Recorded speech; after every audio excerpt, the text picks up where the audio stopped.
തദ്ദേശ തെരഞ്ഞെടുപ്പിൻ്റെ രണ്ടാം ഘട്ടത്തിൻ്റെ പരസ്യപ്രചാരണം ഇന്ന് അവസാനിക്കുമ്പോൾ ഏറ്റവും വലിയ പ്രതീക്ഷയോടെ ഈ തെരഞ്ഞെടുപ്പിനെ നേരിടുന്നത് ദേശീയ ജനാധിപത്യ സഖ്യമാണ്, BJP-യാണ്. സംസ്ഥാനത്ത് രണ്ട് മുന്നണികൾക്കും എതിരായിട്ടുള്ള ശക്തമായിട്ടുള്ള ജനവികാരം അലയടിക്കുന്നു എന്നുള്ളതാണ് ഞങ്ങൾക്ക് ജനങ്ങളുമായി സംവദിക്കുമ്പോൾ കാണാൻ കഴിയുന്നത്. ഞാൻ ഇന്ന് കോഴിക്കോടിനെ സംബന്ധിച്ചുള്ള വിശദാംശങ്ങൾ മാത്രമാണ് സൂചിപ്പിക്കാൻ ആഗ്രഹിക്കുന്നത്. കോഴിക്കോട് കോർപ്പറേഷനിൽ ഇത്തവണ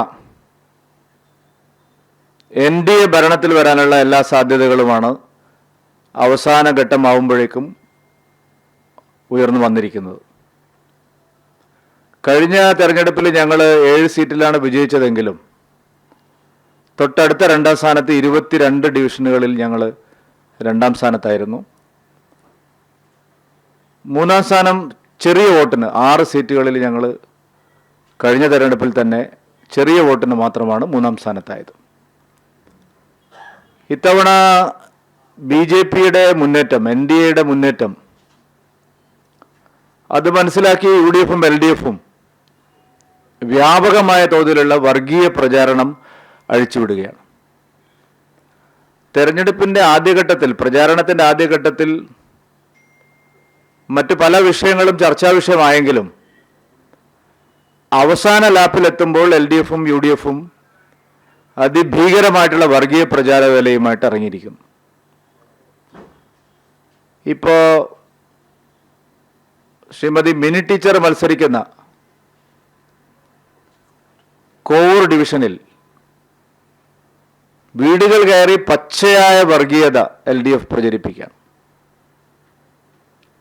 അവരുടെ തെരഞ്ഞെടുപ്പ് ചിഹ്നം സംസ്ഥാന തെരഞ്ഞെടുപ്പ് കമ്മീഷൻ അനുവദിച്ച പുസ്തകം, ആ ചിഹ്നത്തിലാണ് മിനി ടീച്ചർ മത്സരിക്കുന്നത്. ഹിന്ദു മുസ്ലിം വീടുകളിൽ ബൈബിൾ ഉപയോഗിച്ച് BJP പ്രചരണം നടത്തുന്നു എന്നുള്ള വ്യാപകമായ പ്രചരണം LDF നടത്തിക്കൊണ്ടിരിക്കുകയാണ്. ഞങ്ങൾ അതിനെതിരെ തെരഞ്ഞെടുപ്പ് കമ്മീഷനെ സമീപിച്ചിട്ടുണ്ട്. മറ്റു വാർഡുകളിലെല്ലാം BJP-യെ പരാജയപ്പെടുത്താൻ ന്യൂനപക്ഷ ഏകീകരണം ഉണ്ടാവണം എന്ന് പരസ്യമായി വീട്ടിൽ അവർ പ്രചരണം നടത്തുകയാണ്.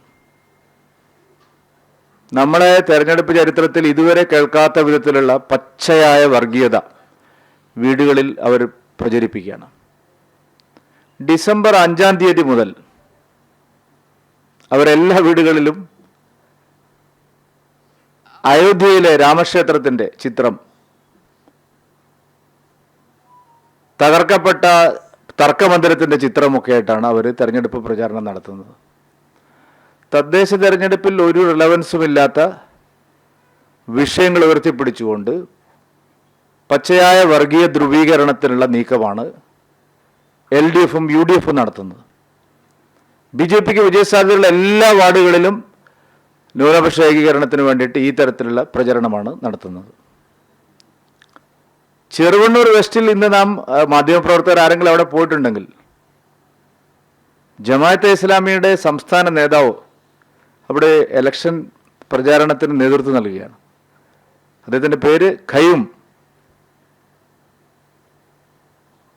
ഈ കോഴിക്കോട് കോർപ്പറേഷനിലെ ഒരു ഡിവിഷനിൽ UDF-ന് വേണ്ടി നേരിട്ടുള്ള പ്രചാരണത്തിന് ജമാഅത്തെ ഇസ്ലാമി നേതാവ് നേതൃത്വം നൽകുകയാണ്. കോൺഗ്രസ് നേതാക്കളെ പിന്നിലാക്കി ജമാഅത്തെ ഇസ്ലാമിയുടെ നേതാവ് മുന്നിൽ നിന്ന് തെരഞ്ഞെടുപ്പ് പ്രചാരണം നയിക്കുന്ന കാഴ്ചയും ഈ തദ്ദേശ തെരഞ്ഞെടുപ്പിൽ കോഴിക്കോട് കാണാം.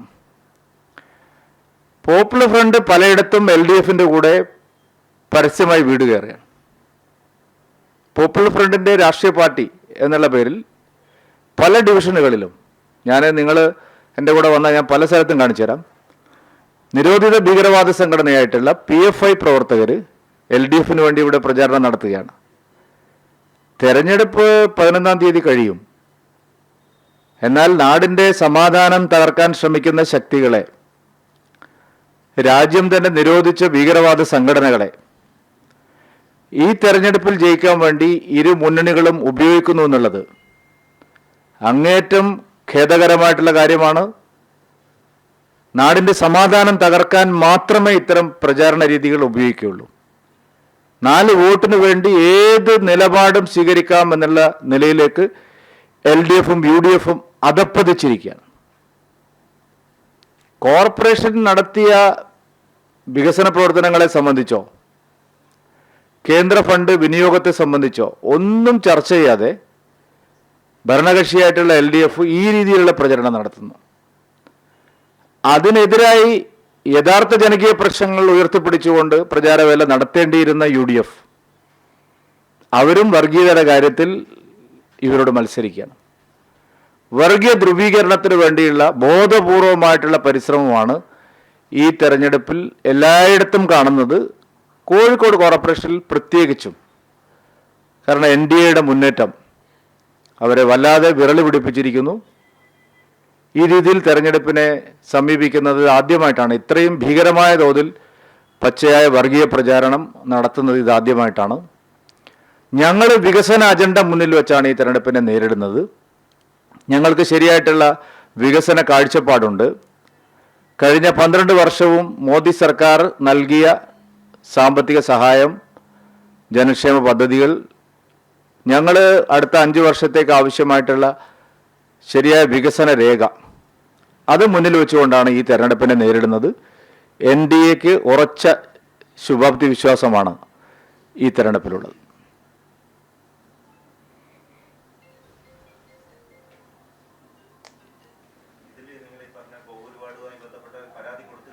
തീർച്ചയായിട്ടും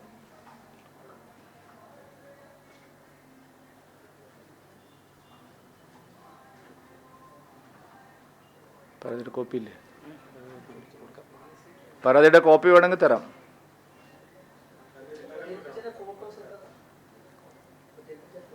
പ്രചരിപ്പിച്ച ഫോട്ടോസ് ഏത് വീട്ടിലുണ്ട്? രാത്രി കൊണ്ടുപോയി കൊടുക്കല്ലേ? ഈ മകുടം കാണിക്കാൻ തുടങ്ങിയിട്ട് എത്ര കാലമായി, എത്ര വർഷമായി ഈ തെരഞ്ഞെടുപ്പിലെല്ലാം ഇത് കാണിച്ചുകൊണ്ട് വോട്ട് ചോദിക്കുന്നത്? ജനങ്ങൾ ഒരു തരത്തിലും ഒരു പരിഷ്കൃത സമൂഹത്തിലും ചെയ്യാൻ പാടില്ലാത്ത കാര്യങ്ങളാണ് 2 മുന്നണികളും ചെയ്യുന്നത്.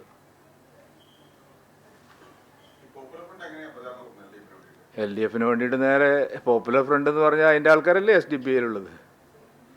പോപ്പുലർ ഫ്രണ്ട് പറയും, SDP പറയുവാണോ?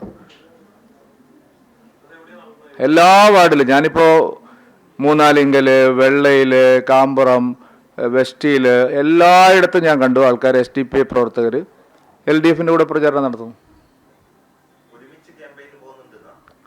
ഒരുമിച്ചല്ലാണ്ട് പിന്നെ വേറെ പറയണോ? ഞാനിപ്പോൾ 4-5 വാർഡ് പറഞ്ഞില്ല, എൻ്റെ കൂടെ വരും. ഇപ്പോൾ വൈകുന്നേരം ഞാൻ കാണിച്ചു തരാം. അതിന് ഇവിടെ എത്ര നേതാക്കളുണ്ട്? എത്ര? ആരുമില്ല? നിങ്ങൾക്ക് ആർക്കും അറിയില്ല ഇവിടെ SDP നേതാക്കളെ? അതാ പറഞ്ഞതെന്ന്. ഇവർ പറയുന്നത് ഞങ്ങൾക്ക് ഇപ്പം ഇന്നലെ കൊച്ചിയിൽ VD സതീശൻ പറഞ്ഞത് ഞങ്ങൾക്ക് പരസ്യ സഖ്യമില്ലെന്നാണ്. എനിക്ക് കയവും നടത്തിയാലും അല്ല ഭാര്യ നടത്തിയാലും പരാതിയില്ല. പക്ഷേ ജമാഅത്തെ ഇസ്ലാമിയുമായിട്ട് പരസ്യ സഖ്യമില്ല എന്ന് പറയുന്ന ആൾക്കാർ എല്ലാ ചർച്ചകളിലും കോൺഗ്രസ് നേതാക്കൾ പറയുന്നത് ഞങ്ങൾക്ക് അങ്ങനെ സഖ്യമില്ലെന്നാണ്. അല്ലാതെ ഗയൂമിന് പ്രചരണം നടത്താൻ പറ്റില്ല എന്ന് ഞാൻ പറഞ്ഞതിന് അർത്ഥമല്ല. ജമാഅത്തെ ഇസ്ലാമി മുന്നിൽ നിന്ന് ഒരു ഡിവിഷനിൽ പ്രചരണം നയിക്കുകയാണ്. സതീശനോ ഇവിടെ ചാർജുള്ള ചെന്നിത്തലയോ അല്ലെങ്കിൽ DCC MP ആയിട്ടുള്ള രാഘവനൊന്നുമല്ല അവിടെ നയിക്കുന്നത്. അത് ചെറിയൊരു കാര്യമാണോ? നിങ്ങൾ ആലോചിച്ച് നോക്ക്. ബാക്കി എല്ലാ മുന്നണികൾക്കും അവരുടെ മുന്നണി പോരാളികളായിട്ടുള്ള നേതാക്കളാണ് പ്രചരണം നയിക്കുന്നത്.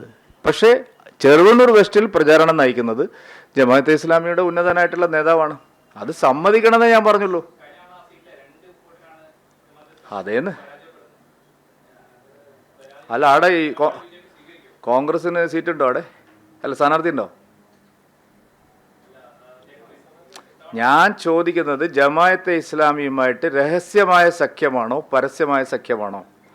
കോഴിക്കോട് പോലുള്ള ഒരു നഗരസഭയിൽ പരസ്യമായ സഖ്യമാണ് ജമാഅത്തെ ഇസ്ലാമിയുമായി. അത് പറയുമ്പോൾ എന്തിനാണ് വേവലാതിപ്പെടുന്നത്? രഹസ്യമായ സഖ്യമാണെങ്കിൽ ആ നിലയിൽ പറയാമായിരുന്നു. അവിടെ കോൺഗ്രസിന് കാൻഡിഡേറ്റ് ഇല്ല. കയ്യും തെരഞ്ഞെടുപ്പ് പ്രചാരണം നയിക്കുന്നു. ചെന്നിത്തലയോ രാഘവനോ ഒന്നും അവിടെ പ്രചരണത്തിന് മുന്നിൽ നിൽക്കുന്നില്ല, അവർ പുറകിലാണ്.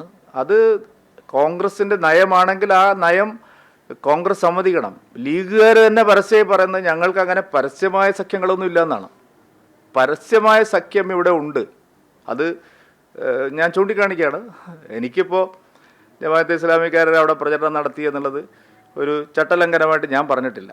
പക്ഷേ നൈതികതയെക്കുറിച്ച് മതനിരപേക്ഷതയെക്കുറിച്ചൊക്കെ വലിയ വായിൽ സംസാരിക്കുന്നവർ, പ്രത്യേകിച്ച് പാണക്കാട് തങ്ങളെ പോലുള്ള ആദരണീയരായിട്ടുള്ള നേതാക്കളുള്ള ഒരു മുന്നണി, അത് ചെയ്യുന്നത് ശരിയാണോ എന്ന് മതേതര സമൂഹം ചിന്തിക്കാൻ വേണ്ടിയേ ഞാൻ പറഞ്ഞുള്ളൂ.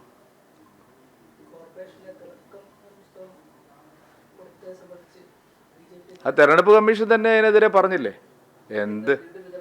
എന്ത് തിളക്കം, ഇവിടെ ഇരുട്ടിലാണ് കോർപ്പറേഷൻ.